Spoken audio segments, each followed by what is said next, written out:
It is my distinct honor to introduce our nation's Secretary of War, the Honorable Pete Hegseth.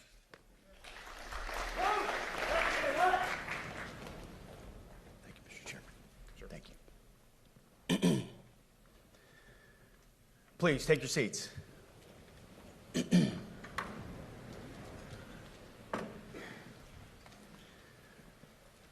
Well, Mr. Chairman, the Joint Chiefs, Generals, Admirals, Commanders, Officers, Senior Enlisted, NCOs, Enlisted, and every member of our American military, good morning.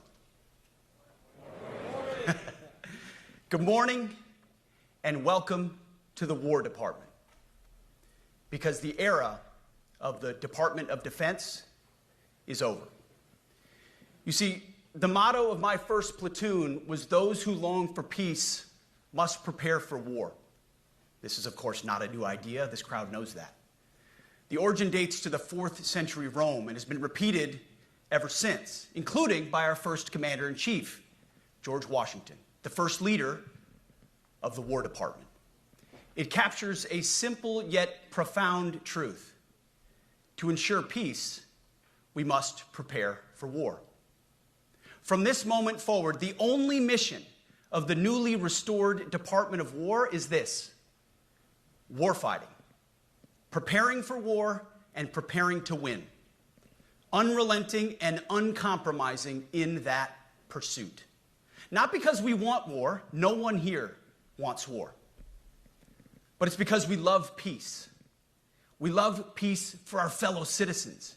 They deserve peace, and they rightfully expect us to deliver it.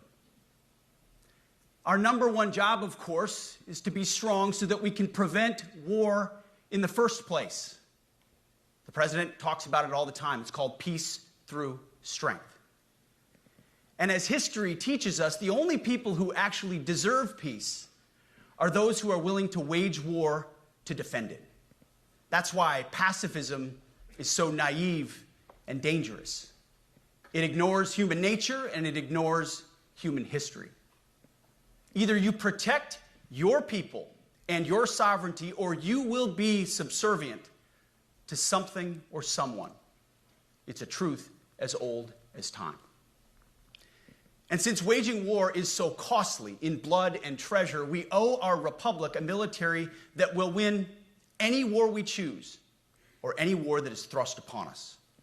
Should our enemies choose foolishly to challenge us, they will be crushed by the violence, precision, and ferocity of the War Department. In other words, to our enemies, F-A-F-O. If necessary, our troops can translate that for you. Another way to put it is peace through strength, brought to you by the warrior ethos. And we are restoring both. As President Trump has said, and he's right, we have the strongest, most powerful, most lethal, and most prepared military on the planet. That is true, full stop. Nobody can touch us. It's not even close. This is true largely because of the historic investments that he made in his first term, and we will continue in this term. But it's also true because of the leaders in this room and the incredible troops that you all lead. But the world, and as the chairman mentioned, our enemies get a vote. You feel it, I feel it. This is a moment of urgency, mounting urgency. Enemies gather, threats grow. There is no time for games. We must be prepared. If we're going to prevent and avoid war, we must prepare now. We are the strength part of peace through strength. And either we're ready to win or we are not. You see, this urgent moment, of course, requires more troops, more munitions, more drones, more Patriots, more submarines, more B-21 bombers. It requires more innovation, more AI in everything and ahead of the curve. More cyber effects, more counter-UAS, more space, more speed. America is the strongest, but we need to get stronger and quickly. The time is now, and the cause is urgent. The moment requires restoring and refocusing our defense industrial base, our shipbuilding industry, and onshoring all critical components. It requires, as President Trump has done, getting our allies and partners to step up and share the burden. America cannot do everything. The free world requires allies with real hard power, real military leadership, and real military capabilities. The War Department is tackling and prioritizing all of these things. And I'll be giving a speech next month that'll showcase the speed, innovation, and generational acquisition reforms we are undertaking urgently. Likewise, the nature of the threats we face in our hemisphere and in deterring China is another speech for another day, coming soon. This speech, today, as I drink my coffee, this speech today is about people, and it's about culture. The topic today is about the nature of ourselves. Because no plan, no program, no reform, no formation will ultimately succeed unless we have the right people and the right culture at the War Department. If I've learned one core lesson in my 8 months in this job, it's that personnel is policy.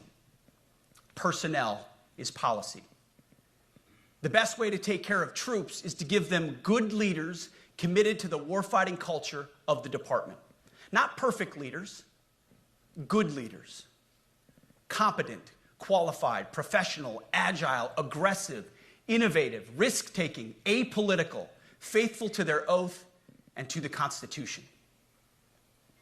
Eugene Sledge, in his World War II memoir, wrote, quote, "War is brutish, inglorious, and a terrible waste. Combat leaves an indelible mark on those who are forced to endure it. The only redeeming factors are my comrades' incredible bravery and their devotion to each other." In combat, there are thousands of variables, as I learned in Iraq and Afghanistan, and as so many of you did in so many more places. Leaders can only control about 3 of them. You control how well you're trained, mostly how well you're equipped, and the last variable is how well you lead. After that, you're on your own. Our warfighters are entitled to be led by the best and most capable leaders. That is who we need you all to be. Even then, in combat, even if you do everything right, you may still lose people because the enemy always gets a vote. We have a sacred duty to ensure that our warriors are led by the most capable and qualified combat leaders. This is one thing you and I can control, and we owe it to the force to deliver it. For too long, we have simply not done that. The military has been forced by foolish and reckless politicians to focus on the wrong things. In many ways, this speech is about fixing decades of decay. Some of it obvious, some of it hidden. Or as the chairman has put it, we are clearing out the debris, removing the distractions, clearing the way for leaders to be leaders. You might say we're ending the war on warriors. I heard someone wrote a book about that. For too long, we've promoted too many uniformed leaders for the wrong reasons, based on their race, based on gender quotas, based on historic so-called firsts. We've pretended that combat arms and non-combat arms are the same thing. We've weeded out so-called toxic leaders under the guise of double-blind psychology assessments, promoting risk-averse, go-along-to-get-along conformists instead. You name it, the department did it. Foolish and reckless political leaders set the wrong compass heading, and we lost our way. We became the woke department, but not anymore. Right now, I'm looking out at a sea of Americans who made a choice when they were young men and young women to do something most Americans will not, to serve something greater than yourselves, to fight for God and country, for freedom and the Constitution. You made a choice to serve when others did not, and I commend you. You are truly the best of America. But this does not mean, and this goes for all of us, that our path to this auditorium on this day was a straight line. or that the conditions of the formations we lead are where we want them to be. You love your country, and we love this uniform, which is why we must do better. We just have to be honest. We have to say with our mouths what we see with our eyes, to just tell it like it is in plain English, to point out the obvious things right in front of us. That's what leaders must do. We cannot go another day without directly addressing the plank in our own eye, without addressing the problems in our own commands and in our own formations. This administration has done a great deal from day one to remove the social justice, politically correct, and toxic ideological garbage that had infected our department, to rip out the politics. No more identity months, DEI offices, dudes in dresses. No more climate change worship. No more division, distraction, or gender delusions. No more debris. As I've said before, and will say again, we are done with that shit. I've made it my mission to uproot the obvious distractions that made us less capable and less lethal. That said, the War Department requires the next step. Underneath the woke garbage is a deeper problem, and a more important problem that we are fixing and fixing fast. Common sense is back at the White House, so making the necessary changes is actually pretty straightforward. President Trump expects it. And the litmus test for these changes is pretty simple. Would I want my eldest son, who is 15 years old, eventually joining the types of formations that we are currently wielding? If in any way the answer to that is no, or even yes, but, then we're doing something wrong. Because my son is no more important than any other American citizen who dons the cloth of our nation. He is no more important than your son. All precious souls made in the image and likeness of God. Every parent deserves to know that their son or their daughter that joins our ranks is entering exactly the kind of unit that the Secretary of War would want his son to join. Think of it as the golden rule test. Jesus said, "Do unto others that which you would have done unto yourself." It's the ultimate simplifying test of truth. The new War Department golden rule is this: do unto your unit as you would have done unto your own child's unit. Would you want him serving with fat or unfit or undertrained troops? Or alongside people who can't meet basic standards? Or in a unit where standards were lowered so certain types of troops could make it in? In a unit where leaders were promoted for reasons other than merit, performance, and warfighting?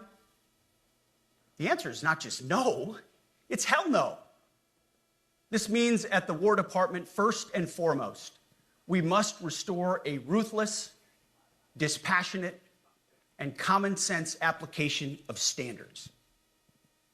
I don't want my son serving alongside troops who are out of shape, or in combat unit with females who can't meet the same combat arms physical standards as men, or troops who are not fully proficient on their assigned weapons, platform, or task, or under a leader who was the first, but not the best. Standards must be uniform, gender neutral, and high. If not, they're not standards. They're just suggestions. Suggestions that get our sons and daughters killed. When it comes to combat arms units, and there are many different stripes across our joint force, the era of politically correct, overly sensitive, don't hurt anyone's feelings leadership ends right now. At every level, either you can meet the standard, either you can do the job, either you are disciplined, fit, and trained, or you are out. And that's why today, at my direction, and this is the first of 10 Department of War directives that are arriving at your commands as we speak and in your inbox. Today, at my direction, each service will ensure that every requirement for every combat MOS, for every designated combat arms position, returns to the highest male standard only. Because this job is life or death. Standards must be met. And not just met, at every level we should seek to exceed the standard, to push the envelope, to compete. It's common sense. And core to who we are and what we do, it should be in our DNA. Today, at my direction, we are also adding a combat field test for combat arms units that must be executable in any environment at any time and with combat equipment. These tests, they'll look familiar. They'll resemble the Army Expert Physical Fitness Assessment or the Marine Corps Combat Fitness Test. I'm also directing that warfighters in combat jobs execute their service fitness test at a gender-neutral, age-normed male standard scored above 70%. It all starts with physical fitness and appearance. If the Secretary of War can do regular, hard PT, so can every member of our joint force. Frankly, it's tiring to look out at combat formations, or really any formation, and see fat troops. Likewise, it's completely unacceptable to see fat generals and admirals in the halls of the Pentagon and leading commands around the country and the world. It's a bad look. It is bad, and it's not who we are. So whether you're an airborne ranger or a chairborne ranger, a brand new private or a 4-star general, you need to meet the height and weight standards and pass your PT test. And as the chairman said, yes, there is no PT test. But today, at my direction, every member of the Joint Force at every rank is required to take a PT test twice a year, as well as meet height and weight requirements twice a year, every year of service. Also today, at my direction, every warrior across our Joint Force is required to do PT every duty day. It should be common sense. I mean, most units do that already, but we're codifying it. And we're not talking like hot yoga and stretching. Real hard PT, either as a unit or as an individual. At every level, from the Joint Chiefs to everyone in this room to the youngest private, leaders set the standard. And so many of you do this already. Active, Guard, and Reserve. This also means grooming standards. No more beards, long hair, superficial individual expression. We're going to cut our hair, shave our beards, and adhere to standards. Because it's like the broken windows theory of policing. It's like when you let the small stuff go, the big stuff eventually goes. So you have to address the small stuff. This is on duty, in the field, and in the rear. If you want a beard, you can join Special Forces. If not, then shave. We don't have a military full of Nordic pagans. But unfortunately, we have had leaders who either refuse to call BS and enforce standards, or leaders who felt like they were not allowed to enforce standards. Both are unacceptable. And that's why today, at my direction, the era of unprofessional appearance is over. No more beardos. The era of rampant and ridiculous shaving profiles is done. Simply put, if you do not meet the male-level physical standards for combat positions, cannot pass a PT test, or don't want to shave and look professional, it's time for a new position or a new profession. I sincerely appreciate the proactive efforts the secretaries have already taken in some of those areas, service secretaries. And these directives are intended to simply accelerate those efforts. On the topic of standards, allow me a few words to talk about toxic leaders. Upholding and demanding high standards is not toxic. Enforcing high standards, not toxic leadership. Leading warfighters toward the goals of high, gender-neutral, and uncompromising standards in order to forge a cohesive, formidable, and lethal Department of War is not toxic. It is our duty, consistent with our constitutional oath. Real toxic leadership is endangering subordinates with low standards. Real toxic leadership is promoting people based on immutable characteristics or quotas instead of based on merit. Real toxic leadership is promoting destructive ideologies that are an anathema to the Constitution and the laws of nature and nature's God, as Thomas Jefferson wrote in the Declaration of Independence. The definition of toxic has been turned upside down, and we're correcting that. That's why today, at my direction, we're undertaking a full review of the department's definitions of so-called toxic leadership, bullying, and hazing, to empower leaders to enforce standards without fear of retribution or second-guessing. Of course, you can't do like nasty bullying and hazing. We're talking about words like bullying and hazing and toxic. They've been weaponized and bastardized inside our formations, undercutting commanders and NCOs.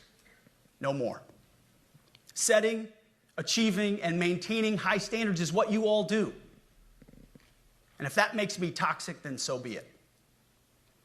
Second, today at our direction, we're ensuring that every service, every unit, every schoolhouse, and every form of professional military education conduct an immediate review of their standards. Now, we've done this in many places already, but today it goes across the entire Department of War.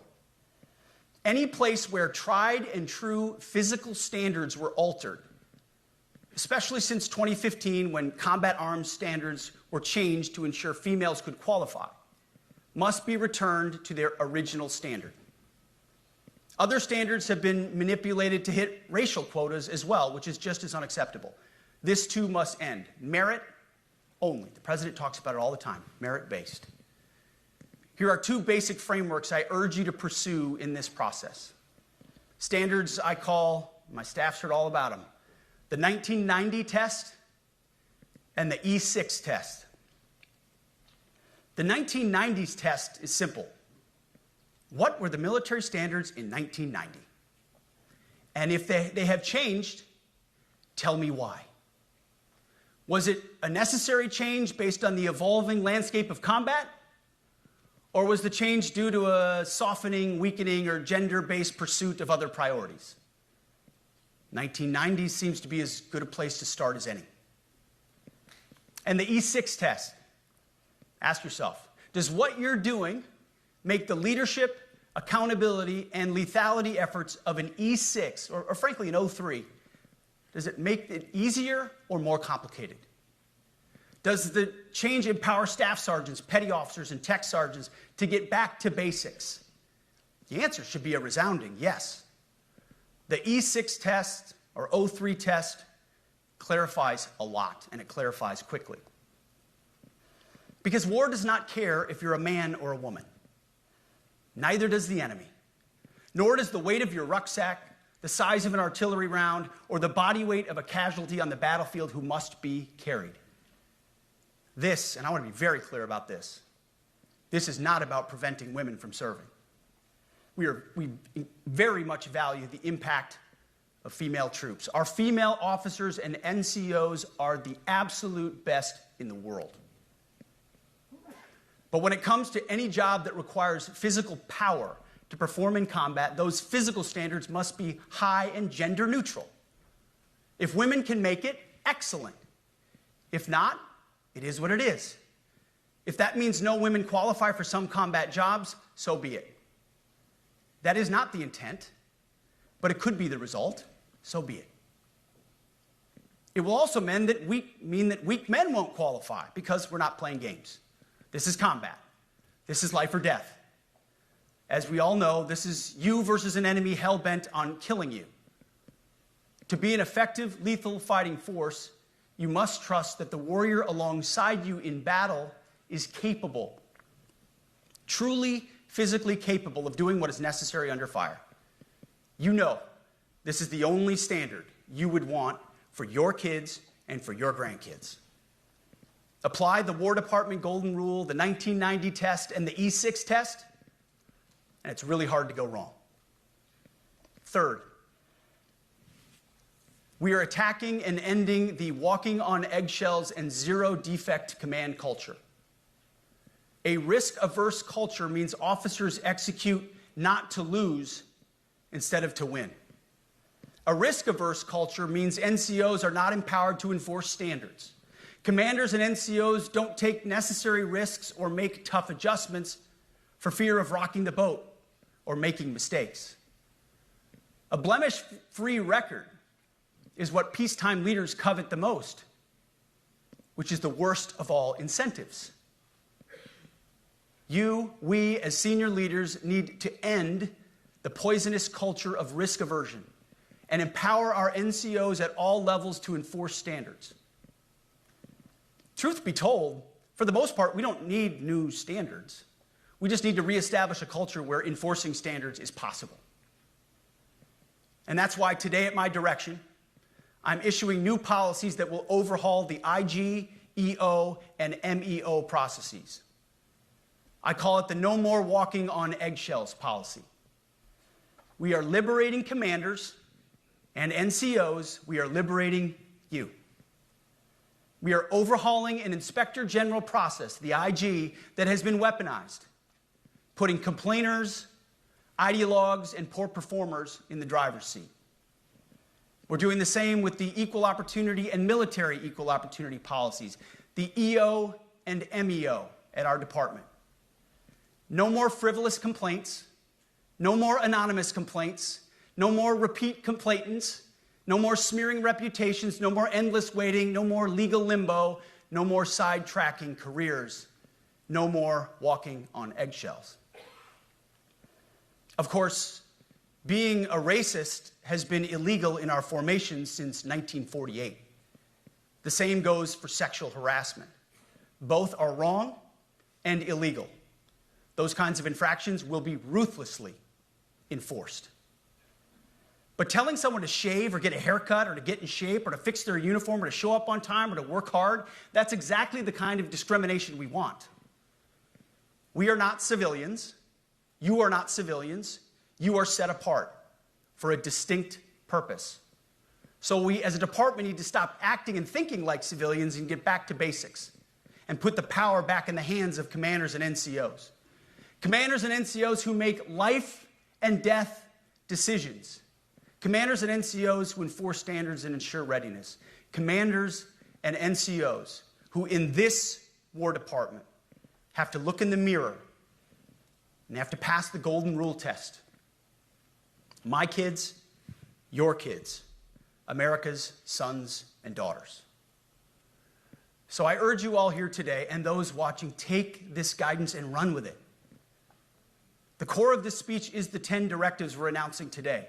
They were written for you, for Army leadership, for Navy leadership, for Marine Corps leadership, for Air Force leadership, Space Force leadership. These directives are designed to take the monkey off your back and put you, the leadership, back in the driver's seat. Move out with urgency because we have your back. I have your back. And the Commander-in-Chief has your back. And when we give you this guidance, we know mistakes will be made. It's the nature of leadership. But you should not pay for earnest mistakes for your entire career. And that's why today, at my direction, we're making changes to the retention of adverse information on personnel records that will allow leaders with forgivable, earnest, or minor infractions to not be encumbered by those infractions in perpetuity. People make honest mistakes, and our mistakes should not define an entire career. Otherwise, we only try not to make mistakes, and that's not the business we're in. We need risk takers and aggressive leaders and a culture that supports you. Fourth, at the War Department, promotions across the Joint Force will be based on one thing: merit. Colorblind, gender-neutral, merit-based. The entire promotion process, including evaluations of warfighting capabilities, is being thoroughly re-examined. We've already done a lot in this area, but more changes are coming soon. We'll promote top-performing officers and NCOs faster and get rid of poor performers more quickly. Evaluations, education, and field exercises will become real evaluations, not box checks, for every one of us at every level. These same reforms happened before World War II as well. General George Marshall and Secretary of War Henry Stimson did the same thing. And we won a world war because of it. As it happens, when he started the job, Chairman Kane gave me a frame and a photo to hang in my office. A matching frame and photo hangs in his. It's a photo of Marshall and Stimson preparing for World War II. Those two leaders famously kept the door open between their offices. for the entirety of the war. They worked together, civilian and uniform, every single day. Chairman Kane and I do the same. There is no daylight between us. Our doors are always open. Our job together is to ensure our military is led by the very best, ready to answer the nation's call.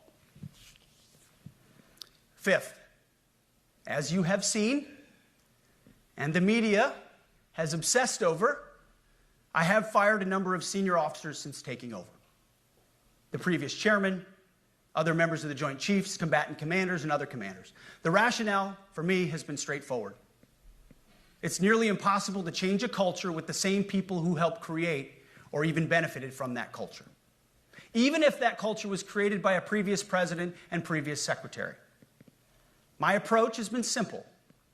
When in doubt, assess the situation, follow your gut, and if it's the best for the military, make a change. We all serve at the pleasure of the president every single day. But in many ways, it's not their fault. It's not your fault. As foolish and reckless as the woke department was, those officers were following elected political leadership. An entire generation of generals and admirals were told that they must parrot the insane fallacy that, quote, our diversity is our strength. Of course, we know our unity is our strength.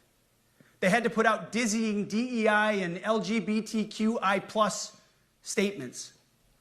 They were told females and males are the same thing, or that males who think they're females is totally normal. They were told that we need a green fleet and electric tanks. They were told to kick out Americans who refuse an emergency vaccine.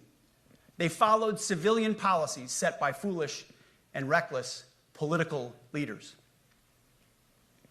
Our job, my job, has been to determine which leaders simply did what they must to answer the prerogatives of civilian leadership, and which leaders are truly invested in the woke department, and therefore incapable of embracing the War Department and executing new lawful orders. That's it. It's that simple. So for the past 8 months, we've gotten a good look under the hood of our officer corps. We've done our best to thoroughly assess the human terrain. We've had to make trade-offs and some difficult decisions. It's more of an art than a science. We have been and will continue to be judicious, but also expeditious. The new compass heading is clear. Out with the Shirellis, the Mackenzies, and the Millies, and in with the Stockdales, the Schwarzkopfs, and the Pattons. More leadership changes will be made, of that I'm certain. Not because we want to, but because we must. Once again, this is life and death. The sooner we have the right people, the sooner we can advance the right policies. Personnel is policy. But I look out at this group, and I see great Americans.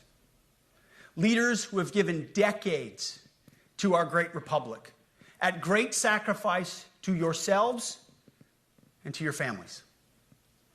But if the words I'm speaking today are making your heart sink, then you should do the honorable thing and resign. We would thank you for your service.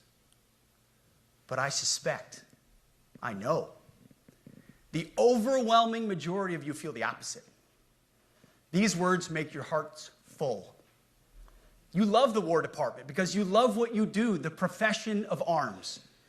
You are hereby liberated to be an apolitical, hard-charging, no-nonsense, constitutional leader that you joined the military to be.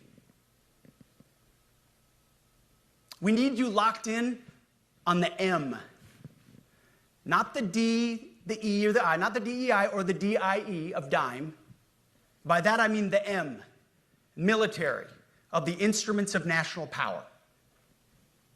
We have entire departments across the government dedicated to diplomatic, informational, and economic lines of effort. We do the M. Nobody else does. And our GOFOs need to master it in every domain and every scenario. No more distractions, no more political ideologies, no more debris.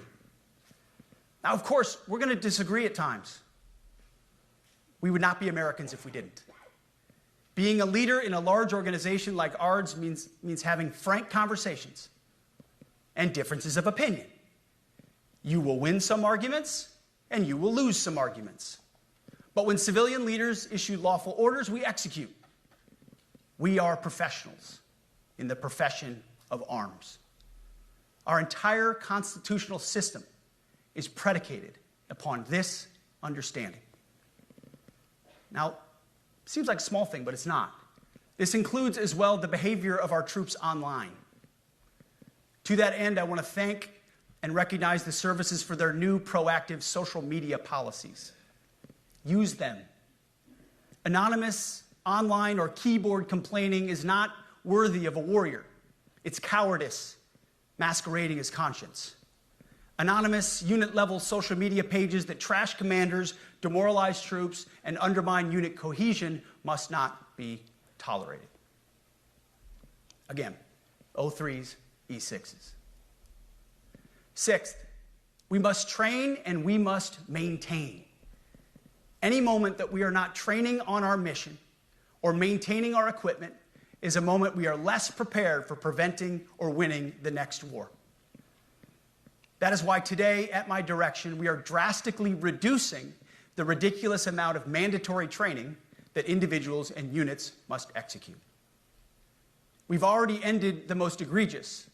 Now we're giving you back real time. Less PowerPoint briefings and fewer online courses, more time in the motor pool, and more time on the range.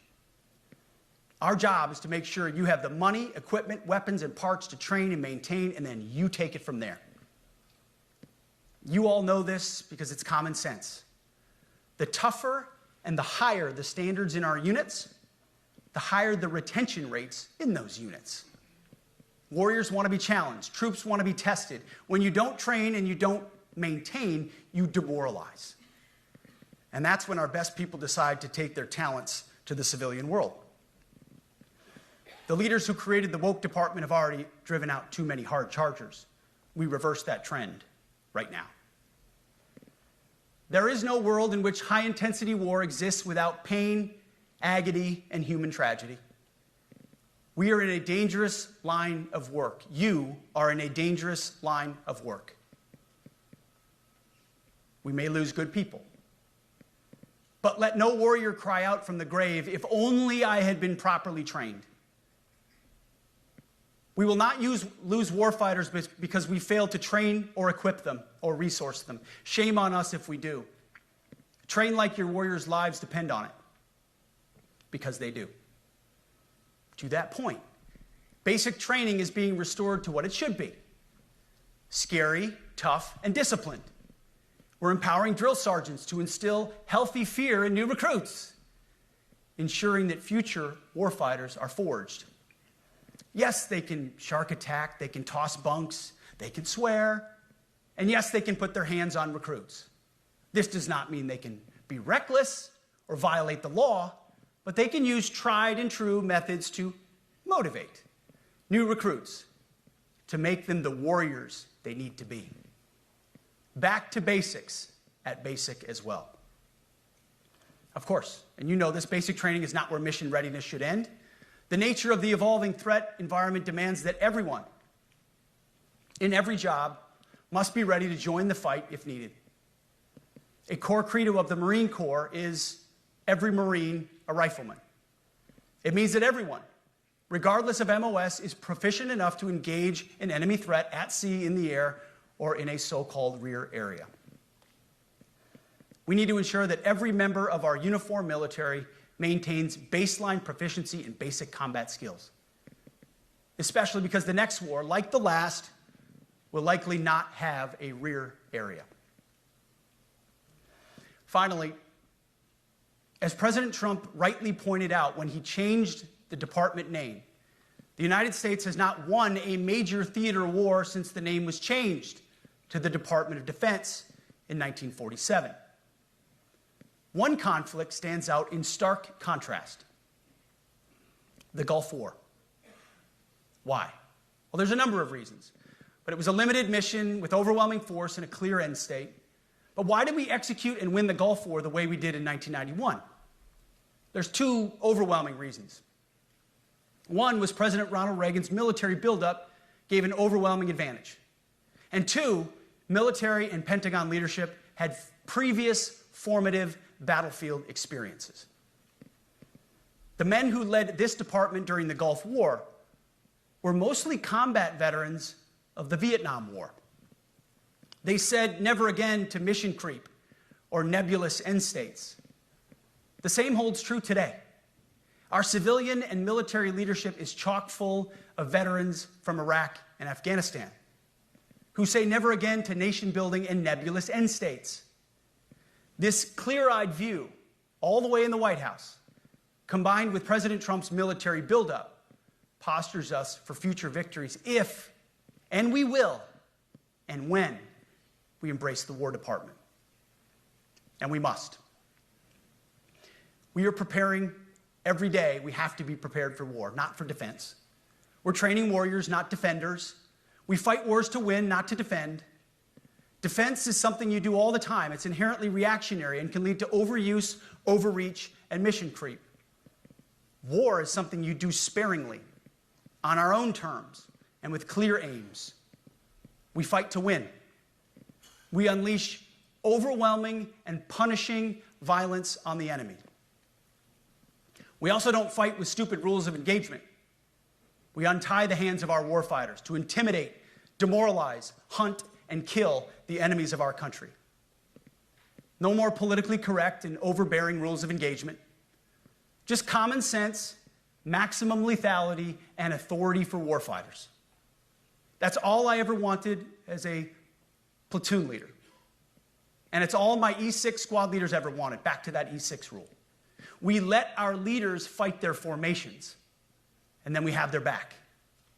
It's very simple, yet incredibly powerful. A few months ago, I was at the White House when President Trump announced his Liberation Day for America's trade policy. It was a landmark day. Well, today is another Liberation Day. The liberation of America's warriors, in name, in deed, and in authorities. You kill people and break things for a living. You are not politically correct and don't necessarily belong always in polite society. We are not an army of one. We are a joint force of millions of selfless Americans. We are warriors. We are purpose-built, not for fair weather, blue skies, or calm seas. We were built to load up in the back of helicopters, 5 tons, or Zodiacs, in the dead of night, in fair weather or foul, to go to dangerous places, to find those who would do our nation harm, and deliver justice on behalf of the American people in close and brutal combat if necessary. You are different. We fight not because we hate what's in front of us. We fight because we love what's behind us. You see, the Ivy League faculty lounges will never understand us, and that's okay, because they could never do what you do. The media will mischaracterize us, and that's okay, because deep down they know the reason they can do what they do is you. In this profession, you feel comfortable inside the violence so that our citizens can live peacefully. Lethality is our calling card, and victory our only acceptable end state.